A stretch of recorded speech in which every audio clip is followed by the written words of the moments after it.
Recording in progress. Well, hello, everybody. This is Reverend Karen coming at you from the back 40 of Northwestern Nevada. Welcome to Fearlessly Feral Living. I have a great guest today. His name is Reverend Douglas Craig, and I'd like to welcome you to this Fearlessly Feral Living podcast episode, broadcasting to you from the Woogie Ranch out here, as I said, in the back 40 of Northwestern Nevada, where I'm a half an hour away from the nearest gas station and the nearest grocery store. And our mission here at Fearlessly Feral is to provide a strong and unshakable inner foundation that works for successful long-term living. Our purpose is to activate inner self-awareness, and our vision is a world in which everyone lives wild and free. In other words, fearlessly feral. So I have as my guest today, Reverend Douglas Craig, and I wanted to let you know a little bit about who he is and how he shows up in the world. It's pretty fascinating. First of all, he's been involved in the New Thought movement for 44 years. And we're going to talk about that a little bit in our discussion because these elders that we have in this movement have some very valuable insights to offer us. There's a couple other little interesting things about him. He lives up in Calgary, Canada, and he serves as a tour guide in the Canadian Rockies. He's a genuine Canadian mountain man. And when he goes out and explores, he gets photos like the one you see in his background, which is a really nice photo. As a former professional photographer, I'm looking at the S lines and the rule of thirds and all that stuff, and I'm seeing all that in there. It's a great photo. You've even got details in the snow, which is hard to do. So it's not only a pleasing photo to look at visually, but it's technically well executed. Douglas also makes a really good Santa, which is, I mean, look at his face. Yeah, he makes a great Santa. And he's currently serving as staff minister with Reverend Dr. Pat Campbell of Calgary Center for Spiritual Living. He does a lot of guest speaking. He does a lot of self-development and awareness classes and some counseling. And his motto is, if you change your attitude, you change your experience. I'm very excited to bring him with us today and to let you get to know him a little better. And Reverend Douglas, I wanted to say that your bio reads a little bit like mine, and that we both do lots of things. Lots of things. And I see you nodding your head. This is going to be my first question for you, because when people hear all that I do, all the activities that I do, it's a list of activities very much like yours. The most common comment I get is, wow, you're busy. You're so busy. And I don't consider myself busy. I use the principles of New Thought to allow what wants to be born in my life to be born. And I've got energy and I've got willingness and I've got resources to go out and do what is mine to do. And there's a lot of good, yummy stuff there that I get to do. I don't consider it being busy. In fact, I actually take a nap almost every day. So, and I have time for spiritual practices every single morning. And I have quiet time every single evening. So it's not like I'm not busy. I'm not go, go, go, go, go and never stopping. And I'm sure it's similar for you. And I felt like I can never appropriately respond to a comment like that because, again, I don't consider myself busy. So for you, when you get that comment, when people see how much you do and how you show up in life, and they say, oh, you're so busy, how do you handle that? Well, it's really simple. We're always busy. Yeah. Sometimes people are busy doing nothing. A lady said to his husband, what do you do today? He said, nothing. And she said, well, you did that yesterday. And he said, well, I didn't finish. It doesn't really matter what you're busy doing. It's a choice. And I choose to do things that give me a lot of pleasure. Like I'm just reading a a young lady tomorrow to do a wedding up in the mountains.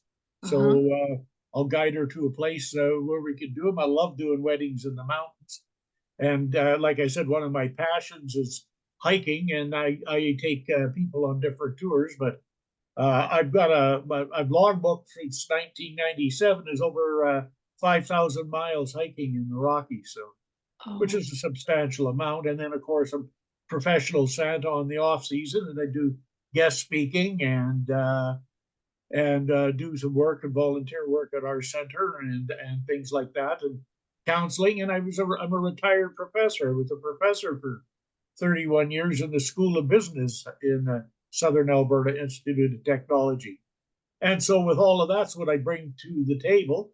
But also, I hang around with a bunch of old guys that I've known for 47 to 52 years. There's a bunch of us. And what we do is we ride motorcycles together. So I have a nice big Harley Davidson. I like to go putting around in the summer, just in the area and out into the mountains. So it keeps me out of trouble and keeps me going. And I work in care facilities with my best friend, my aunt, and my brother, but he just passed here last August. So it's a matter about being of service too and being available for people. My commitment was to be of service as if I could get my life back when I come into this philosophy, because I was a professional bad boy for 17 years. And this teaching of philosophy got in and allowed me to transform and change my life into a whole lot of wonderful experiences. For example, yesterday I was taking my great granddaughter to the doctor, and then we went and celebrated her second birthday. So I got grandchildren and a great granddaughter and a few kids. So things have been pretty good overall. But again, it's all about being into this teaching and this philosophy and be willing to be open and receptive to what it is that you can do to express what it is that makes your heart sing. I've always been good at talking and teaching and speaking. I've always been good. That was my natural gift. And so now I just do activities that pull on that experience I've had and take it out to, for example, the Rockies. I was born and raised in the mountains. And so that's my first love and first passion is being in the mountains. I just absolutely love it. that's wonderful. So you said you show up and you do all these wonderful things, and this teaching allows you to do that. Yeah. Are there any specific practices that you incorporate in your life that you use more than others to allow you to show up in the way that you're showing up? Well, one of the things is that my honey and I, and we work on this together, and I developed this technique years ago, and I use it, and I call it the three no's, and it's practicing the three no's that really make it a lot easier. Number one is no justifying. So you know, how can you justify how you feel about something? You really can't. And do you need to justify? And also, justifying is another way of proving I'm right and you're wrong in discussions and things like that. I believe everybody has a right to their opinion, and I'm not going to try to convince somebody else that my opinion is the right one and theirs is the wrong one. This is just my opinion, and take it for what you want and leave it. So that's it, no justifying. Then the next big one, the big one is no blaming. Soon as you blame, you give away your personal power. And that means whoever you're blaming to has the power because they caused what happened. And it doesn't really matter what happened. So, for example, you could be in a car accident, which I was, a bad one, a few accidents, and it wasn't my fault. Well, it doesn't really matter whether it was my fault or not. It happened. And so I'm not going to get into blaming somebody else because, you know, I have to take responsibility because I showed up for the experience also.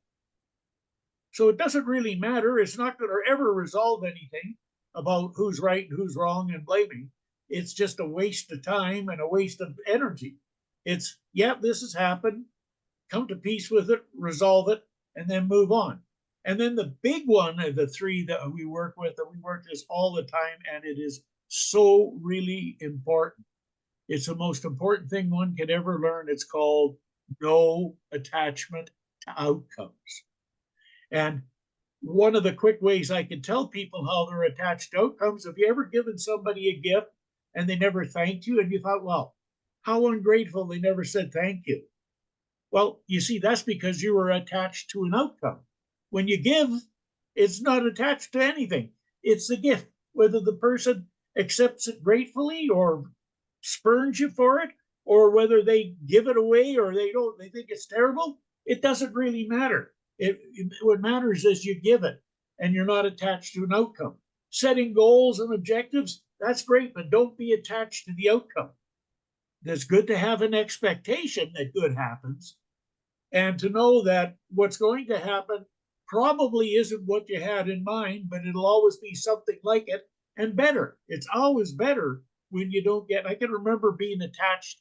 I had this dream about going and standing on the Great Wall, and I remember I got into this teaching, and oh, Jesus, job come up over in China, and they were taking three professors. They had two professors that were taken from all of the colleges across Canada, and I applied, and I got down to there was just the three of us, and they were taking two, and one person wasn't going, and I'm looking at, well, who's not going? Because it's going to be me. And of course it wasn't. And I was just absolutely just devastated because I thought that with all the positive thinking and spiritual work that would be the right time for me to go. However, something happened and I met a man who became a mentor of mine and a fantastic guy. His name was Jack Boland from Unity of Michigan, Warren, Michigan at the time. And I learned a lot from him, but I'd have missed him had been to China. So the next time it come up a few years later, I did treasure mapping and all kinds of fancy stuff because I knew for sure this time I was going, but I didn't even get a call for the job. So, I was devastated again. And, all of that because I was attached to an outcome. And you see, the goal or the dream as a child was just to go into China and stand on the Great Wall. Well, wind ahead many years later, to 2001, and I'm at the college, and the boss says to me, "Hey, Doug, how would you like to go over and teach this semester in China?" So I got to go over to China at the right time, and I got to go to the Great Wall at two different times with two different groups of people and have that experience. And that was absolutely the right time for me to do it. The other two times wouldn't have been right because of the good things that happened that I would have missed. So I learned from that is just, things will happen, but not on our time. They happen on God's time, so as to speak. And our job is not to be attached to any outcome. I had a lot of other personal examples that I got upset in dealing with ex-wives and my grandchildren and children and being attached to outcomes. And eventually I just got rid of all of that. And hey, if it happens, fine. If it doesn't, that's okay. What's next? Just move on. And it's a whole lot easier. And we do this and practice this with everything we do, because invariably, if it doesn't work out or the way we want to, or something happens, there's always a better reason for it. So that's very important. That's the three no's: no blaming, no justifying, and no attachment to outcomes. So those are one of the things we work with every day of the year and every day of the week and every day. I love that. I love that. I'm going to use that. That's great. Thank you very much. I'm thinking of a situation in my life where I can, actually a couple of them, where the attachment to outcome probably is getting in the way.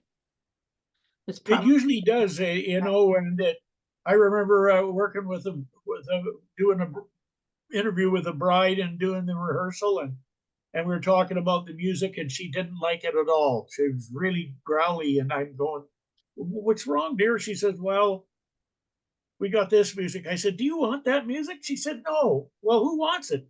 "Well, my mom does, because she didn't have it."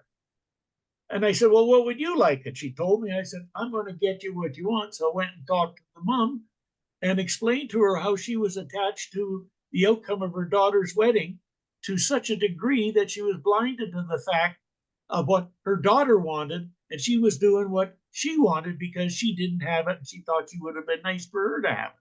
And like I said, you're not getting married, dear. It's your daughter. And boy, she just broke right down on the spot and went give a big hug to her daughter and turn the music over to her daughter, and her daughter was just in seventh heaven. But people get attached to outcomes for whatever reason. And that can be very catastrophic and very destructive in relationships, in particular, always for self when you're attached. So Yeah. you got to stay away from those, in my humble opinion. Yeah. Yeah. And I want to apologize for the noise in the background while you were speaking. My cat, Walter, he's getting kind of famous back there. Everybody loves Walter, and he knocked over my singing bowl. So I'm apologizing for that. But yeah, people love Walter. He's becoming quite famous. So So one of the other things that goes with that is the other three ways to position one's mind. And these are a good one, because if you're not having things go in the right way and you're disturbed, it's because your mind is always in this position: what I can't do, what I can't have, or what I'm not. One would, to take power back in their life, shift to what I can do, what I can have, and what I am. So, for example, my ex-wife moved 600 miles away with my biological daughter, and I was devastated. I was all upset, all concerned, and it was really that thing that taught me this, because I couldn't do nothing about it. So what I did is I focused on, okay, what I can do and what I can have. And I developed a system that every Sunday night at 6 o'clock, I would phone and talk to my daughter for an hour live. And I did that for 5.5 years. And that's not what I wanted, but it's what I could do and what I could have. And that gave me an opportunity to have a relationship that way, which eventually turned into a much better relationship in a lot of different ways down the line in years. But when I was focusing what I can't do, what I can't have, I was just absolutely devastated inside. So we can make that shift in our mind and look at what we can do and what we can have and what we are. May not be exactly what we want, but we'll get peace of mind if we focus in on getting that niche for ourselves, whatever it may be. thank you. Thanks.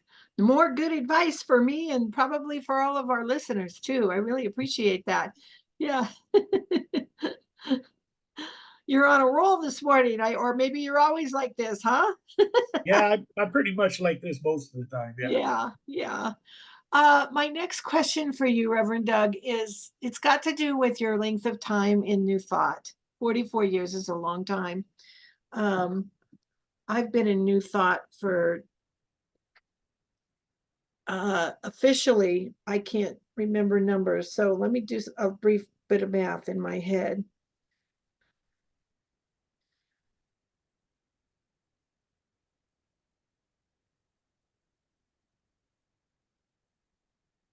About 25 years was Yeah. when I started studying it in earnest.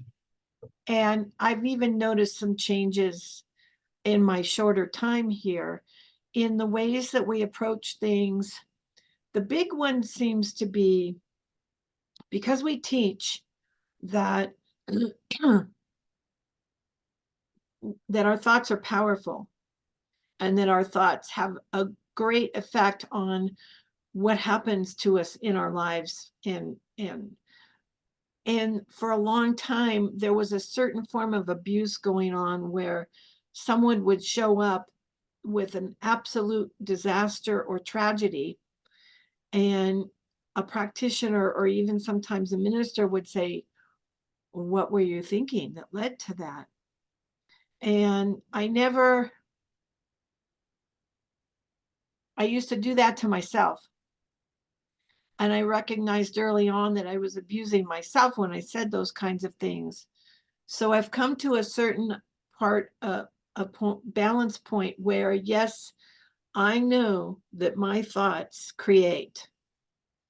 And if I'm creating something in my life that isn't necessarily pleasing to me, I change my thinking. That's a given.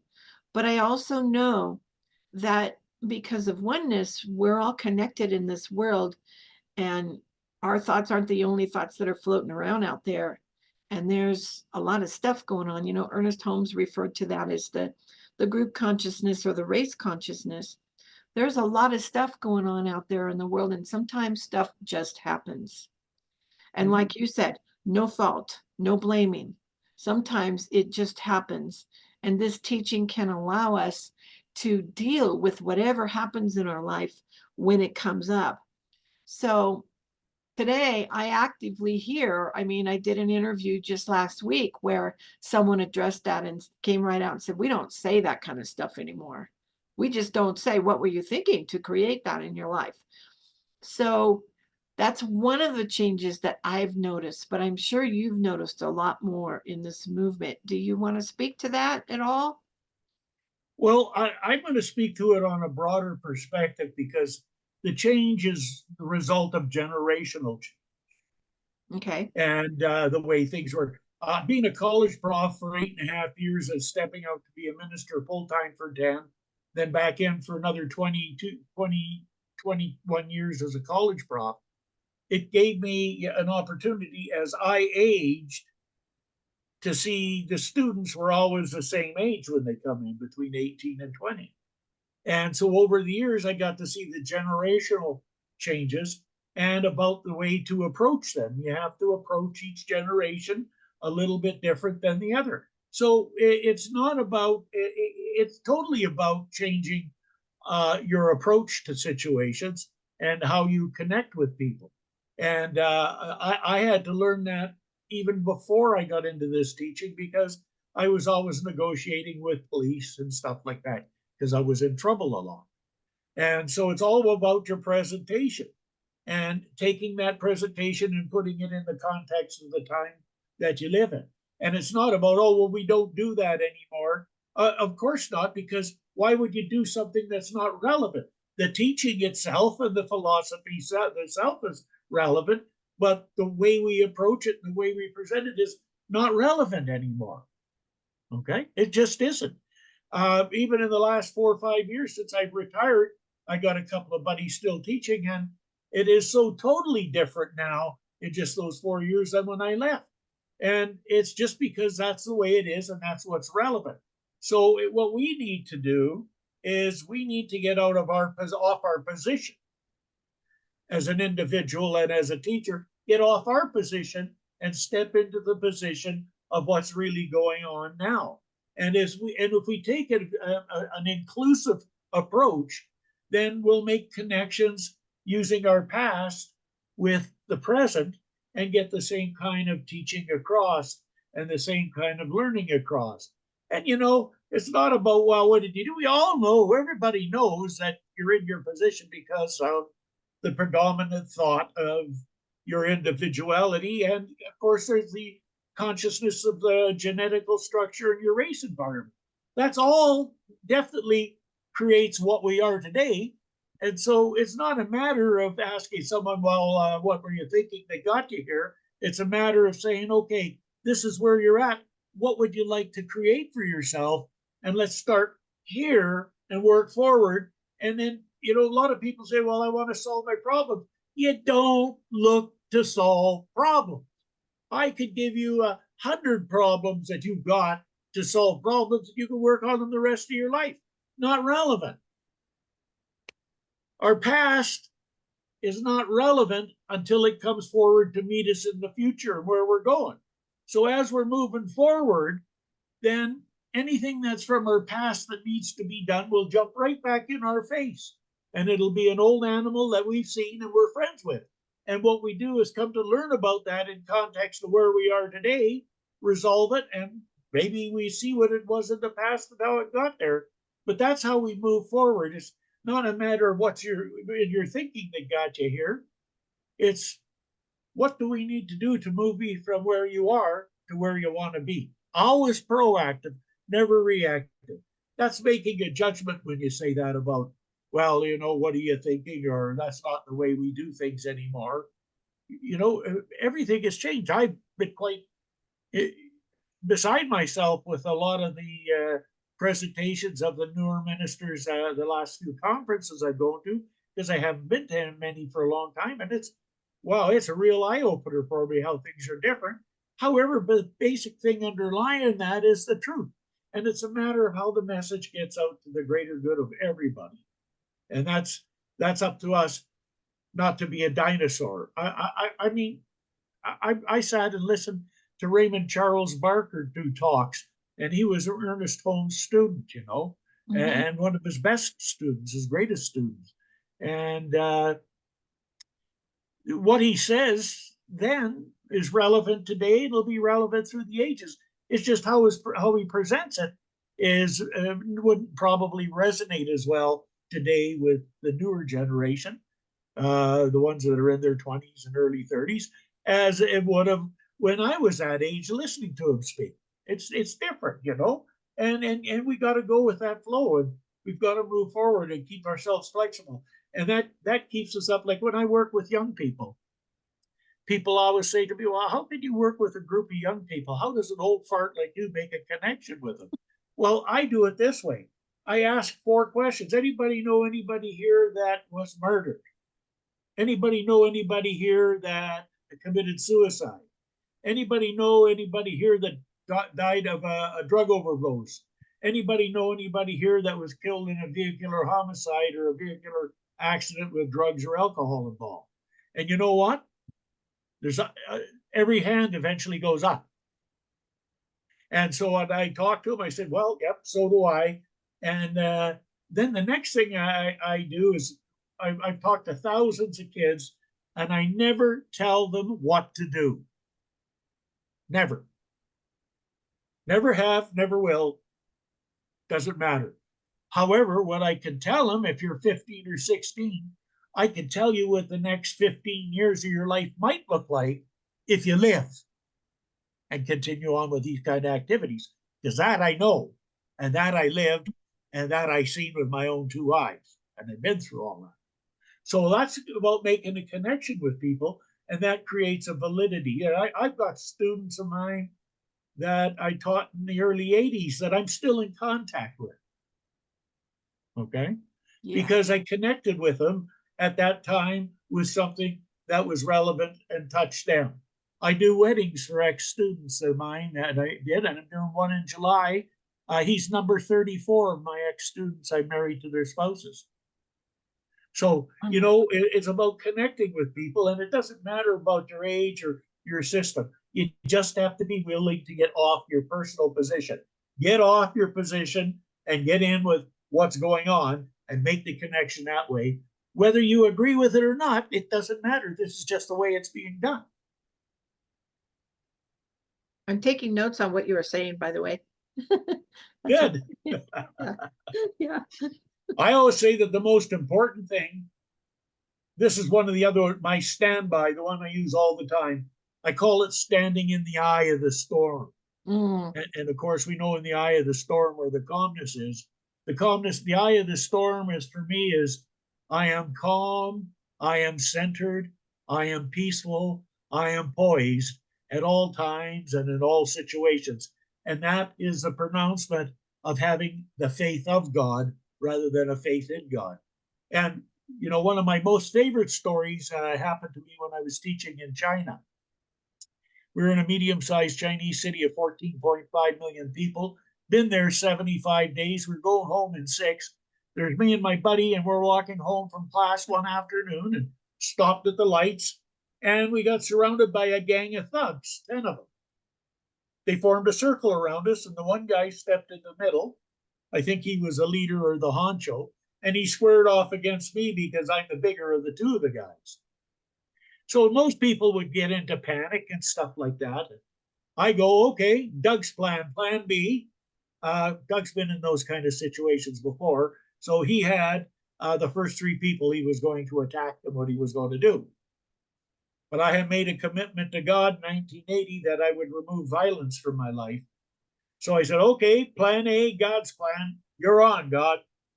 And so we get a lot of messages a lot of different ways. And one of the ways, and this is the one where you got to have the total faith, it's called prompts when you get a prompt to do something. So I got a prompt to get down to eye level with this man. Then I got a prompt to get the dirty on, the look, you know, the guys that looks like the boxers look before the match. The third prompt I got was to move closer slowly. So I got closer to his face, like about like this. And then what I got prompted to do and what I did, what it must have been God, because no way I'd ever have thought of this or done it. But it was like this. I went, arr, arr, arr, arr. And I tried to nip him on the nose, but I bit him on the cheek. And you know the strangest thing happened? All 10 guys turned and ran. Absolutely turned and ran. Okay. And I looked at my buddy and I said, well, that turned out a bit better than I thought it might have. And so he said, so do I. So I do have an eyewitness for that. But it's just a wonderful situation where God gave me exactly what I needed to do to resolve that. And we always get that as long as we stay in faith. And that's I am calm, I am centered, I am peaceful, I am poised at all times and all situations. No fear, no doubt, no anxiety, no stress, no worrying. Well, people say, aren't you afraid? You get that, but you got to learn to park it. You can pick up the fear and deal with it later. I've done that on several occasions. But right in that moment, you can't afford that because you want to be clear, because the Spirit will always give you what it is that you need to get out of any situation as long as one stands in that place. And that is one of the most powerful tools that I've had and I've used many times. I got all kinds of demonstrations on that over the years. And, you know, like when you meet a great big grizz walking down the trail face to face, you best be in that position because you need to know what to do. People say, what do you do? I said, what kind of bear have I got? And what, you know, what type of situation am I in and what's its agenda, and work with it. So I've never had a problem my entire lifetime. You know, I was raised in a fenced in yard on the main street, not allowed out till I was 6 years old. My mother was born in that town of 700 in the Rockies and raised there, and she raised us. And I wasn't allowed out of the yard till I was 6, because then I had basic bear training. I knew how to handle bear because I met them around town all the time. So you have to know how to deal with those situations. And being panicking and running and being stupid isn't going to do any good for you. Just like in the case with the gang in China, the thugs. You got to trust somewhere along the line. So that's a really powerful technique, the eye of the storm. I love that. And I think those 4 attributes, calm, centered, peaceful, and poised, and you just added another one, trust. Yeah. Trust. I think that is an excellent time to wrap this up because we're ending on a really good note here. I ride horses, and when you go for a horse ride, Yeah. you always end on a good note. If you go off your horse, you got to get back on and end on a good note. Yeah. And that's a good note. Calm, centered, peaceful, and poised, and trusting. And Doug, I want to ask you one last question. Do you have a website? No, actually, I don't. I just have my Facebook, and that's about all because I don't have any cards or anything like that because I don't advertise. Because Okay. my philosophy is if somebody needs me and wants to get a hold of me bad enough, they'll find me. Okay, so you can find Douglas Craig on Facebook. I'm friends with him. So if you're Yeah. friends with me on Facebook, you can look up my friends and find Douglas Craig and get in touch with him if you'd like to. Yeah, it's Douglas Craig Calgary, and the icon that you come up when you're looking down there is a Santa Claus. Yes, it's a A Santa picture of me Claus. as Santa. Yeah. Thank you so much, Doug. You're Thank you welcome, so Karen. much. You have given me a lot of additional tools to apply in my life, and I very much appreciate that. And I want to let you know once again that Fearlessly Feral Living is a focus ministry of Centers for Spiritual Living, and your support is much appreciated and fully tax deductible. And I will put in the notes all the different ways that you can support us. And our website is fearlesslyferal.org. And in closing, I am knowing fearlessly feral living for me and for you. And in addition, I am also knowing that you and me and all of us is calm, poised, Oh, I get back to my knits. Calm, centered, peaceful, and poised. Thank you so much for listening.